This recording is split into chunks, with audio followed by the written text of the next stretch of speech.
Breaking news చూస్తున్నాం. BRS MLC కవిత మరోసారి అస్వస్థతకు గురయ్యారు. గైనిక్ సమస్య వైరల్ జ్వరంతో బాధపడుతున్నట్లు తెలుస్తోంది.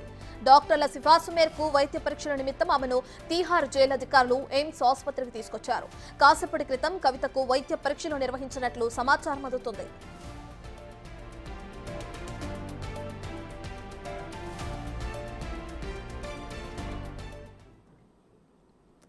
ఇదే విషయానికి సంబంధించి మరింత సమాచారాన్ని ఢిల్లీ నుంచి మా ప్రతినిధి శివ అందిస్తారు. రైట్ శివ, బీఆర్ఎస్ ఎమ్మెల్సీ కవిత మరోసారి అస్వస్థతకు గురయ్యారు. దానికి కారణాలేంటి? ఏ కారణం చేత ఆమెని హాస్పిటల్లో జాయిన్ చేయడం తెలుస్తుంది. అయితే జ్వరం అంటున్నారు కదా, దానికి సంబంధించిన డీటెయిల్స్ ఏంటి? రైట్ రత్న, ఎమ్మెల్సీ కవితకు మరోసారి అస్వస్థతకు గురయ్యారు. ఎమ్మెల్సీ కవిత ఇక కొద్దిసేపటి క్రితమే ఎయిమ్స్ ఆసుపత్రిలో వైద్య పరీక్ష నిర్వహించారు. గైనిక్ సమస్య అలాగే వైరల్ జ్వరంతో బాధపడుతున్నట్లుగా కూడా వారి అనుచర వర్గం తెలుపుతోంది. అంటే జైలు డాక్టర్ల సిఫారసు మేరకు వైద్య పరీక్షల నిమిత్తం ఎమ్మెల్సీ కవితను ఎయిమ్స్ ఆసుపత్రికి తీసుకొచ్చినట్లుగా తిహార్ జైలు అధికారులు తెలుపుతున్నారు. గతంలో కూడా కవితకు అనారోగ్య సమస్యలు ఉండడం ద్వారా దీన్ దయాళ్ ప్రభుత్వ ఆసుపత్రిలో మొదట చూపించారు. తర్వాత అక్కడ పరీక్షలు సరిగా చేయటం లేదంటూ ఎయిమ్స్ లో పరీక్షలు నిర్వహించేందుకు పర్మిషన్ ఇవ్వాలని రౌజోని కోర్టులో పిటిషన్ దాఖలు చేసిన నేపథ్యంలో రౌజోని కోర్టు న్యాయమూర్తి ఆదేశాల మేరకు కవితను ఆ తర్వాత రోజు ఎయిమ్స్ ఆసుపత్రిలో పరీక్షలు నిర్వహించారు. పరీక్షలు నిర్వహించి సంబంధిత అనారోగ్య కారణాలకు సంబంధించి అస్వస్థతకు సంబంధించి కొన్ని టాబ్లెట్స్ మెడిసిన్స్ ఇచ్చారు. ఆ మెడిసిన్స్ వాడుతున్నారు. కానీ ఇంకా బీపీ డౌన్ కావడం, కొన్ని అనారోగ్య సమస్యలు, గైనిక్ సమస్య వల్ల అంటే గత 5 నెలలుగా కూడా తిహార్ జైలు ఉంటున్న కవిత కొంత ఒత్తిడికి లోనవుతున్నారు. దానివల్లే అనారోగ్య సమస్యలు వస్తున్నాయని ప్రధానంగా కవిత తరపు న్యాయవాదులు కోర్టుకు తెలియజేశారు. ఆ గ్రౌండ్స్ లోనే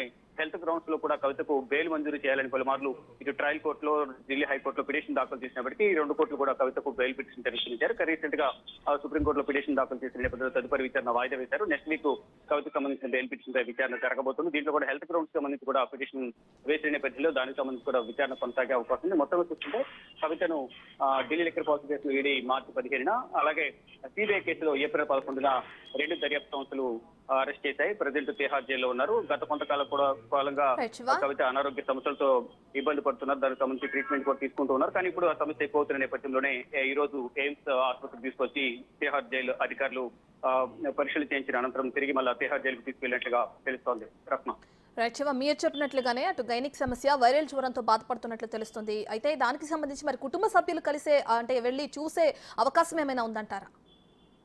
రైట్, ఓన్లీ కేవలం వాళ్ళు ములాఖాతులో భాగంగా తిహార్ జైల్లో మాత్రమే కలవాల్సి ఉంటుంది. వైద్య పరీక్షల నిమిత్తం తిహార్ జైలు అధికారులు తీసుకొచ్చి ఎయిమ్స్ ఆసుపత్రిలో ట్రీట్మెంట్ ఇప్పిస్తున్నారు కాబట్టి తిహార్ జైల్లో మాత్రమే ఎవరైనా కలిసే అవకాశం ఉంటుంది. ఆ ఎయిమ్స్ ఆసుపత్రికి వెళ్లి పోలీసుల పర్యవేక్షణలో ఉన్న కవితను కలిసే అవకాశం ఉండదు. గతంలో జ్యుడిషియల్ కస్టడీలో భాగంగా రౌజోని కోర్టుకు వస్తే కనుక ఆ సందర్భంలో కలిసేందుకు అవకాశం ఉండేది. కానీ రౌజోని కూడా తీసుకురావడం లేదు. డైరెక్ట్ గా వీడియో కాన్ఫరెన్స్ ద్వారా కవితను కోర్టులో తిహార్ జైలు అధికారులు హాజరుపరుస్తున్నారు. హాజరుపరిచిన తర్వాత జ్యుడిషియల్ కస్టడీ అయితే పొడిగిస్తూ ఉన్నారు. 14 రోజుల పాటు 2 కేసులు, ఒకటి ఈడీ, సిబిఐ కేసులకు సంబంధించి పొడిగిస్తున్నారు. కేవలం వీడియో కాన్ఫరెన్స్ ద్వారా మాత్రమే కవితను తిహార్ జైలు అధికారులు న్యాయమూర్తి ముందు హాజరుపరుస్తున్నారు.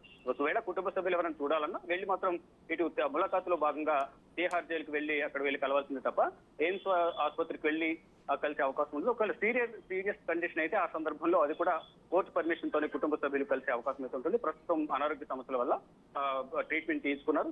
ట్రీట్మెంట్ తీసుకున్న తర్వాత మళ్ళా తిహార్ జైలు అధికారులు తిహార్ జైలుకు తరలించినట్లుగా తెలుస్తోంది. Right, thank you Shiva.